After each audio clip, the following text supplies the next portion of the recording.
नमस्कार, मैं doctor Ravindra Kumar Sinha, chest clinic boring road से बोल रहा हूँ।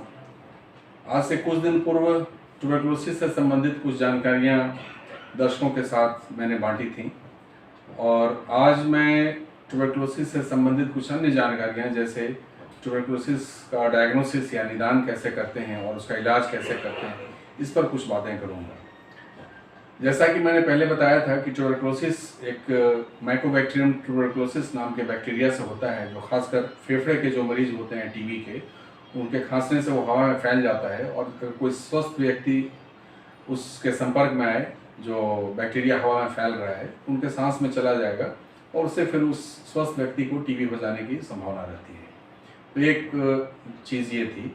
दूसरी थी कि टीबी शरीर के किसी भी अंग में हो सकता है और उसके हिसाब से उसके लक्षण प्रकट होते हैं। जैसे फेफड़े में है तो बुखार आना, खांसी में खून आना, लंबे समय तक बुखार चलते रहना, सामान्य दवाइयों से ठीक ना होना, ये आम लक्षण होते हैं।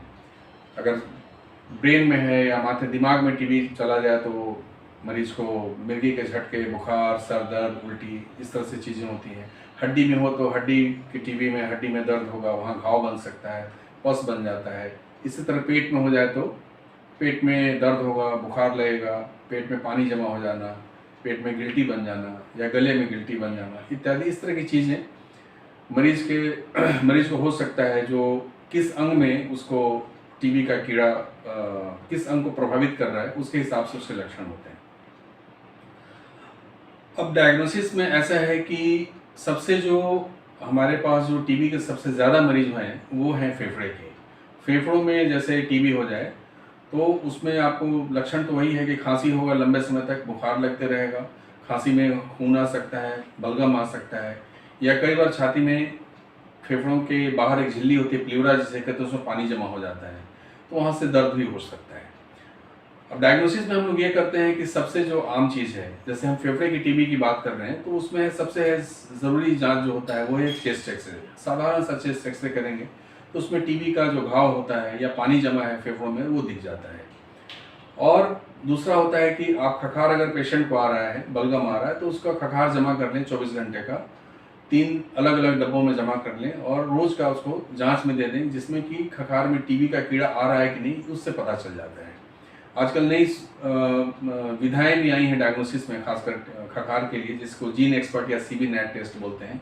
ये काफ़ी संवेदनशील टेस्ट है, जो कि ऐसे मरीज जिनको साधारण खखार के जांच में अगर टीबी का कीड़ा नहीं दिख रहा है, वो इस मेथड से, मतलब जीन एक्सपर्ट से या सीबी नेट से उसको आसानी से पकड़ा जा सकता है।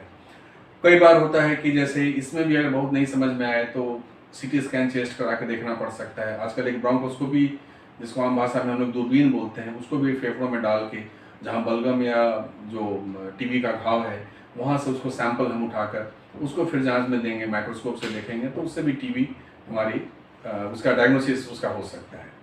नई तरीके भी हैं जिसमें इंडोब्रोंकियल अल्ट्रासाउंड मशीन सब होती है, जो काफ़ी महंगी आती हैं। मुश्किल मरीजों में उसका भी इस्तेमाल करके हम लोग अल्ट्रासाउंड की मदद से उसको देखा जा सकता है। इसके साथ साथ जैसा है कि अगर पानी जमा है मान लो फेफड़ों में, तो पानी को आप इंजेक्शन के ज़रिए निकाल सकते हैं। उसका पानी की अगर हम लोग जांच करें, उसमें कई तरह के जांच होते हैं, उससे भी टीबी को पकड़ा जा सकता है।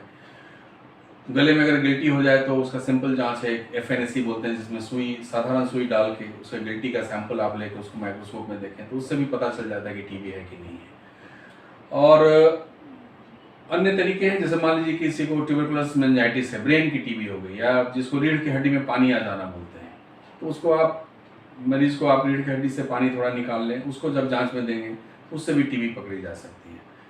अन्य जांच है, जैसे अल्ट्रासाउंड मशीन की मदद से आप गिल्टी का जांच कर सकते हैं, वहाँ से सैंपल ले सकते हैं। सीटी मशीन होती है, सीटी गाइडेड FNAC बोलते हैं, या बायोप्सी ले सकते हैं, जहाँ कोई डिफिकल्ट है, जहाँ मुश्किल जगह पे अगर टीबी की गांठ है, तो आप सीटी का स्कैन की मदद से या अल्ट्रासाउंड की मदद से वहाँ से आप नीडल डालकर वहाँ से सैंपल ले सकते हैं। कई बार अन्य मशीन होती है, जैसे थोरैकोस्कोपी बोलते हैं, जिसको कि पसलियों के बीच में एक छोटा सा चीरा लगा के आप फेफड़ों में घुस सकते हैं, प्लीवरा वाला स्पेस में, और वहाँ भी आपको अगर टीबी की गांठें दिखती हैं तो वहाँ से आप उस मशीन के ज़रिए वहाँ से टीबी का सैंपल ले सकते हैं। तो ये बहुत सारे जांच हैं।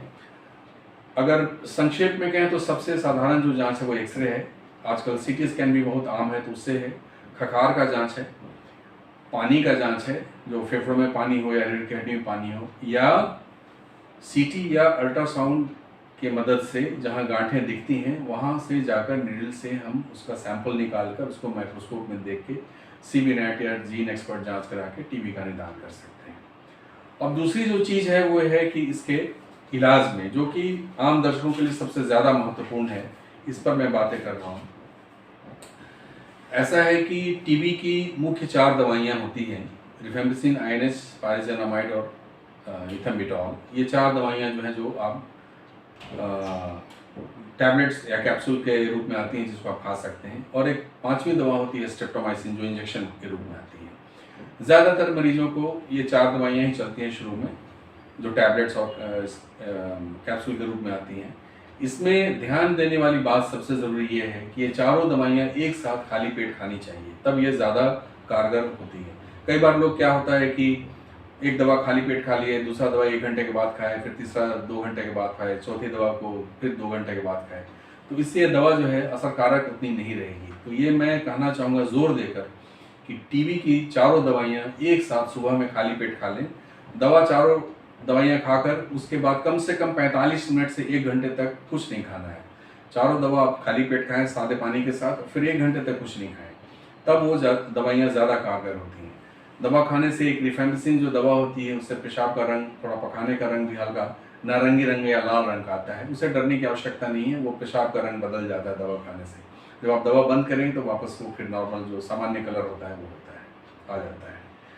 तो ये दवाइयाँ हैं। इसमें शुरू में हम लोग 4 दवाइयाँ 2 से 3 महीने तक देते हैं, और फिर बाद के जो 6 महीने हैं या 6 महीने से लेकर 9 महीने तक जो पूरा कोर्स होता है टीबी का, उसमें 2 से 3 दवाइयाँ चलती हैं।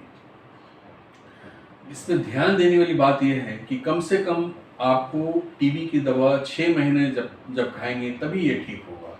ये कम से कम है, अर्थात अगर 6 महीने से कम हम दवा खा रहे हैं तो ये टीबी हमारा दोबारा हो जाएगा। मान लीजिए किसी ने मरीज ने दवा शुरू किया, 2 महीना खाया हो और उसको लगेगा कि हम तो ठीक हो गए और छोड़ दें, तो फिर से हो जाएगा।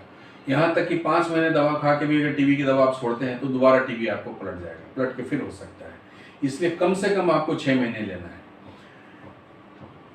ज़्यादातर मरीजों में, जो हमारे पास जो मरीज आते हैं, ज़्यादातर मरीजों में टीबी काफ़ी बड़ी व्यवस्था में आते हैं, तो ज़्यादातर मरीज जो हैं उनको 6 महीने से ज़्यादा समय तक दवा खानी पड़ती है। अमूमन एक मान के चलिए कि एक मरीज को कम से कम 9 महीने से साल भर तक की दवा लेनी पड़ सकती है। ये डॉक्टर, चिकित्सक जो है वो आपको ये बताएंगे कि आपको कितने दिन तक दवा लेनी है। 6 महीने तो कम से कम है, लेकिन ज़्यादा से ज़्यादा आपको कितने लंबे समय तक खाना है ये डॉक्टर डिसाइड करेंगे, वो निर्णय लेंगे कि आपको कितने दिन तक दवा लेनी है। ज़्यादातर लोगों में, खासकर अगर टीबी दोनों फेफड़े में है, या हड्डी की टीबी है, या पेट की टीबी है, ब्रेन की टीबी है, हृदय के चारों तरफ पानी बन जाता है, उसमें भी टीबी आ जाती है, तो ऐसे जो मरीज होते हैं उन मरीजों को साल भर से 1.5 साल तक दवा लेनी पड़ती है। खासकर हड्डी और ब्रेन की टीबी में 1.5 साल तक दवा चलनी पड़ती है। तो ऐसा नहीं कि हर मरीज 6 महीने में ठीक होंगे। ये उनका कौन सा अंग टीबी से प्रभावित हुआ है इस पर निर्भर करता है कि उनकी दवा 9 महीने चलेगी कि 1 साल चलेगी कि 1.5 साल चलेगी।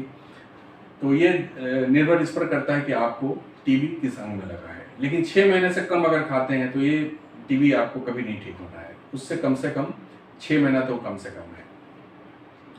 दूसरा है कि इसको ब्रेक नहीं करना चाहिए। टीबी, अब इसमें दिक्कत होती है मरीजों के साथ कि जैसे खाने लगे, किसी को उल्टी हो गई या थोड़े बहुत कुछ हल्के फुल्के दुष्परिणाम हुए, जैसे खुजली होने लगा, किसी को उल्टी होने लगा, तो वो दवा बंद कर देते हैं। फिर आएंगे 1 महीने के बाद डॉक्टर के पास कि मेरी तो दवा बंद है, मुझे उल्टी हो रही थी। तो ये काम नहीं करना है। आपको दवा से कोई दिक्कत हो, आप अपने चिकित्सक से मिलें, क्या दिक्कत हो रही है, क्यों दिक्कत हो रही है, ये डॉक्टर बताएंगे, उसका निदान भी वही करेंगे इसमें और क्या करना चाहिए। अपने से आप दवा नहीं बंद कीजिए, दिक्कत हो तो आकर मिलिए डॉक्टर से। दूसरा है कि इसमें टीबी के अलावे जो अन्य चीज़ें हैं, जैसे मान लीजिए कि कोई लीवर से पीड़ित है, बीमारी है, किसी को जॉन्डिस है, मान लीजिए किसी को डायबिटीज़ है, किसी को किडनी की बीमारी है, उनको टीबी हो गई, तो उस अवस्था में और आपको सचेत रहना है, क्योंकि वो डायबिटीज़ की दवा अगर चल रही है तो उसको, अब जब आप टीबी की दवा चलाएंगे तो कुछ दवाइयाँ असरकारक नहीं रह जाती हैं डायबिटीज़ की, तो वैसी अवस्था में हो सकता है कि दवाइयों का डोज आपका डायबिटीज़ वाला बढ़ाना पड़े। कई बार इंसुलिन भी लेना पड़ जाता है डायबिटीज़ के मरीज़ को, तभी जाकर, जब तक शुगर कंट्रोल होगा तभी जाकर वो ट्यूबरकुलोसिस की दवा आपको काम करेगी। इसी तरह लीवर की बीमारी है। अब टीबी के दवा खाने के बाद लीवर पर असर पड़ता है, कुछ मरीजों को टीबी की दवा से जॉन्डिस होने की भी संभावना रहती है। तो ये सारी चीज़ें देखनी है, और जो पहले से मरीज लीवर के हैं उनमें बहुत सावधानी से दवा लिखनी पड़ती है, उनको बहुत सावधानी से दवा खानी होती है। चूँकि आप आम मरीज जो लीवर के मरीज नहीं हैं उनकी टीबी, और जो लीवर के मरीज हैं उनकी टीबी, दोनों में फ़र्क ये हो जाता है कि आपको दवाइयाँ जो है कम मात्रा में, वो डॉक्टर बताएंगे आपको कि अगर आपको पहले से लीवर की बीमारी है तो कितनी दवा लें। तो ये सारा चीज़ डॉक्टर बताएंगे। मैं ये सिर्फ कहना चाहूँगा कि अगर आपको डायबिटीज़ है, लीवर की बीमारी है, किडनी की बीमारी है, तो ऐसे मरीजों को बहुत ध्यानपूर्वक और नियमपूर्वक दवा खानी होगी। वो डॉक्टर आपको बताएंगे कि कितनी दवा कितनी मात्रा में कब कितने दिन तक लेनी है। इसी तरह दूसरी चीज़ है, जैसे कि कोई टीबी है और वो स्त्री है, अगर वो गर्भवती हो जाती है तब क्या करना है। ज़्यादातर गर्भवती स्त्रियों में एक सलाह ये दी जाती है कि अगर टीबी पहले से है तो आप कोशिश करें कि गर्भवती न हो उस दौरान। जैसे आपको टीबी की दवा कम से कम 6 से 9 महीने खानी है, तो प्रयास करें कि उस 9 महीने में गर्भ धारण ना करें। अगर हो गया किसी को टीबी की दवा चल रही और गर्भवती हो जाती है कोई स्त्री, तो दवाइयाँ बंद नहीं करें। जनरली ये चारों दवाइयाँ जो हैं वो प्रेगनेंसी में काफ़ी सुरक्षित मानी जाती हैं, इसलिए उसमें दवा बदलने की ज़रूरत नहीं होती है। केवल जो हमने पहले बताया कि 5वीं दवा जो सुई है स्ट्रेप्टोमाइसिन की, वो प्रेगनेंसी में नहीं ली जाती है, वो कॉन्ट्राइंडिकेटेड है। तो उसको छोड़ के बाकी जो 4 टैबलेट्स और कैप्सूल्स हैं वो आराम से आप खा सकते हैं। तीसरी जो बात होती है कि जो सिगरेट पीने वाले लोग हैं उनको सिगरेट एकदम बंद करना होगा। सिगरेट पीने वाले लोगों में और शराब पीने वाले लोगों में और डायबिटीज़ में ये अगर है तो इसमें ट्यूबरकुलोसिस होने की संभावना भी ज़्यादा होती है। और अगर आपने सिगरेट पीना जारी रखा, शराब पीना जारी रखा, तो टीबी का नियंत्रण आपका खराब होगा, वो दवाइयाँ उतनी कारगर नहीं होंगी। तो शराब नहीं पीना है, सिगरेट नहीं पीना है, शुगर को एकदम ठीक रखना है बिल्कुल। इसी तरह मान लीजिए किसी को एड्स के पेशेंट हैं खासकर, अब एड्स के जो मरीज होते हैं HIV पॉजिटिव, उनमें टीबी होने की संभावना सबसे ज़्यादा रहती है। बहुत सारे एड्स के मरीज जो होंगे उनको टीबी हो जाती है। तो ऐसे लोगों को एड्स की दवा तो चलेगी ही, टीबी की दवा भी साथ साथ लेनी है। तो कुल मिलाकर मैं यहाँ पर एक निष्कर्ष के रूप में यही कहूँगा कि टीबी की दवा जब शुरू होती है तो मान के चलिए कि 6 महीना तो कम से कम खाना है, लेकिन बीमारी की अवस्था के अनुरूप आपको दवाइयाँ 9 महीने, साल भर या 1.5 साल तक भी खानी पड़ सकती है, ये चिकित्सक आपको बताएंगे। दूसरा है कि अगर आपको पहले से कोई बीमारी है, जैसे कि प्रेगनेंसी, लीवर की बीमारी है, डायबिटीज़ की बीमारी है, किडनी की बीमारी है या HIV पॉजिटिव है, तो इसका भी दवा साथ साथ चलना है, उसको कंट्रोल में रखना है, नियंत्रण में रखना है सारी बीमारियों को, और टीबी की दवा भी उसके साथ साथ चलेगी। सिगरेट नहीं पीना है, शराब नहीं पीना है। कोई भी दिक्कत हो दवा से, आप दवा नहीं बंद करें, अपने डॉक्टर से मिलें ताकि वो बता सकें कि आपको जो दिक्कत हो रही है उसके लिए क्या करना है। अपने से बंद नहीं कीजिए। टीबी में कभी भी दवा को अपने से बंद नहीं किया जाता है, इसलिए ये ध्यान देने की ज़रूरत है।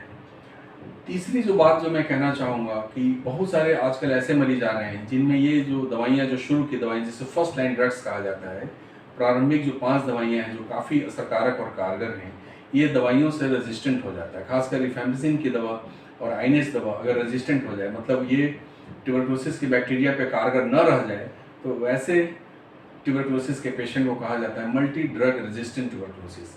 अब ये बहुत ही खतरनाक अवस्था है। मान लीजिए किसी ऐसे मरीज को जिसमें ये 2 प्रमुख दवाएं हैं, रिफैम्पिसिन और आइनेस, असरकारक नहीं रही, तो ये पेशेंट मल्टी ड्रग रेजिस्टेंट हो गया।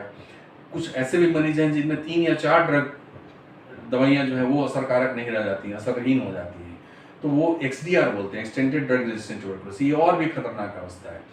मल्टी ड्रग रेजिस्टेंट और या एक्सटेंडेड ड्रग रेजिस्टेंट ट्यूबरकुलोसिस के जो पेशेंट होंगे उनको ठीक होने की संभावना भी कम होती है, उसमें जान का खतरा होता है, बहुत हाई मोर्टालिटी भी होती है ऐसे लोगों में। तो ऐसे जो मरीज होंगे MDR के, जो मल्टी ड्रग रेजिस्टेंट ट्यूबरकुलोसिस के पेशेंट हैं, उनको सरकारी अस्पतालों में अलग अलग केंद्र बने हुए हैं जहाँ की मल्टी ड्रग रेजिस्टेंट की दवाइयाँ फ्री में मिलती हैं। उसका इलाज, उसका निदान, उसके डायग्नोसिस सब कुछ वहाँ फ्री में होता है। आपको वहाँ अपने आप को पंजीकृत करा के एक अच्छे चिकित्सक के अंदर में, या जहाँ जो इस मल्टी ड्रग रेजिस्टेंट ट्यूबरकुलोसिस का जहाँ निदान और इलाज होता है, वैसे अस्पताल में भर्ती कराकर उसका इलाज होना चाहिए। क्योंकि मल्टी ड्रग रेजिस्टेंट ट्यूबरकुलोसिस काफ़ी खतरनाक अवस्था है टीबी की। दूसरा होता है कि मल्टी ड्रग रेजिस्टेंट ट्यूबरकुलोसिस है तो आपको कम से कम 2 साल से 2.25 साल 2.5 साल तक दवा खानी पड़ सकती है, कम से कम 2 साल तो एकदम। तो ये एक गंभीर अवस्था है ट्यूबरकुलोसिस की, जिसमें कि जान का खतरा होता है। ऐसे मरीज में मृत्यु दर भी काफ़ी है। बहुत बार मल्टी रेजिस्टेंट ट्रीटमेंट नहीं ठीक हो पाता है, चूँकि ये काफ़ी गंभीर बीमारी है। तो इन्हीं शब्दों के साथ मैं ये आज का जो आपसे जो संप्रेषण और जो मैं बातें कर रहा था आपसे, इसको समाप्त करना चाहूँगा। उम्मीद है कि मैंने जो कुछ भी कहा है उससे आम दर्शकों को काफ़ी लाभ होगा। आपकी टिप्पणियों और सुझावों का हमेशा से स्वागत है। धन्यवाद।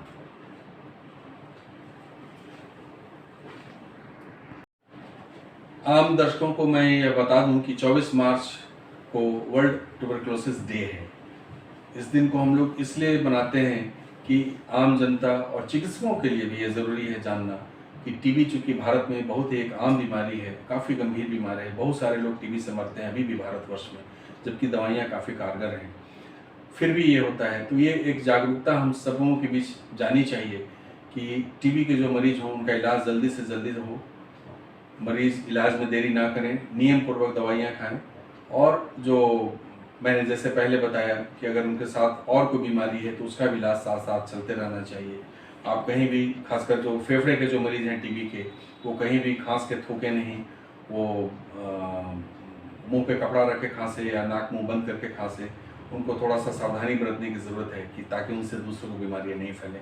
फिर से मैं कहना चाहूँगा कि टीबी एक ऐसी बीमारी है जो कि ज़्यादातर लोगों में जब आप दवाइयाँ लेते हैं तो 99% तक या 95 से 99% जो मरीज होंगे वो बिल्कुल ठीक हो जाते हैं। लेकिन अगर आप अगर ठीक से दवा नहीं लेंगे, समय पर नहीं लेंगे या दवा को छोड़ के खाएंगे तो फिर इसका इलाज बहुत मुश्किल होता है। तो ऐसे मरीजों को, दर्शकों को मैं यह कहना चाहूँगा कि एक बार टीबी की दवा शुरू हो तो आप उसको नियमपूर्वक खाएँ और बीच में नहीं छोड़ें। धन्यवाद।